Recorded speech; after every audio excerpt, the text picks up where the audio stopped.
организација на Националниот савет на Българското национално малцинство в Србија на 14 ноември в Цариброд се проведе публичен дебат по повод обсрждането на работната версија на стратегијата за работа на Националниот савет за периода 2026-2031 с цел всички заинтересовани граждани, институции и организации да вземат участие и да дадат своите предложенија и мненија.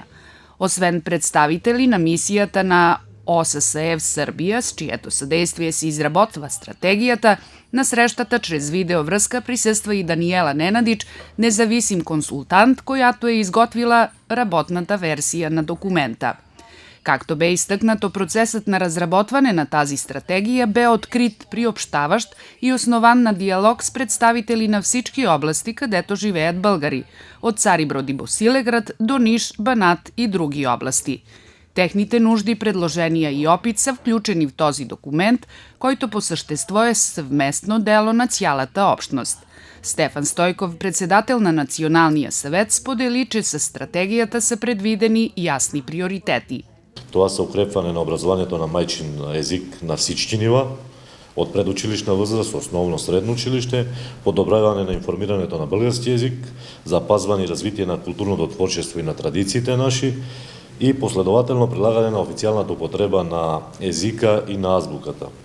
А основната цел на стратегијата е најнапред да биде нашиот народ запазен во Србија, а след тоа и признаен като активна, равноправна и конструктивна част од општеството, което обогатјава мултикултуралната мозаика на Република Србија. Одговорноста на самата стратегија не е само во следващиот период на Националниот савет, одговорноста е на секи един член на нашето општество во Република Србија и на всички институции. Стратегијата е написана обемно за всички 4 области и аз се надјавам и следващата година всички сме свидетели са избори за Национален савет, да следващиот состав на Национален савет има јасни цели какво треба да работи од начало на создаването на следващиот состав на Национален савет. Според Стојков, в този състав на Националниот савет, основните цели ще останат същите, а това са образованието и информирането на мајчин български език. Што се касае до образованието, најнапред сега веќе проблем с учебници няма, учебници има изготвени од први клас основно до 11 клас, во моментот тече подготовка за 12 клас за превеждането, но треба всички да сме свесни да треба да нашите деца изучават обучението на български език. Што се касае до информирањето, знаете да Националниот савет е основател на 2 медии, тоа са печатната медија Ново братство и електронната медија Нова радио телевизија Босилеград.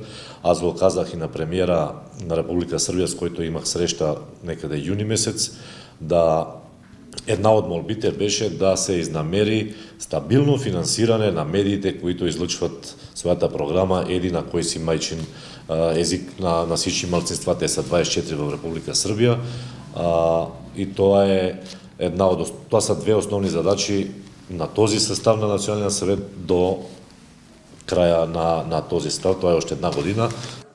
Предишниот ден се проведе публичен дебат и в Босилеград. Националниот савет отправи покана към всички заинтересовани граждани, институции и организации своите предложенија и мненија да подадат писмено на официјалниот имејл на Националниот савет office@nsb.rs до 1 декември за да бъдат разгледани. След това ще бъде направен финален вариант на стратегијата. Очаква се този важен документ да бъде приет на следващото редовно заседание на Съвета в края на януари следващата година.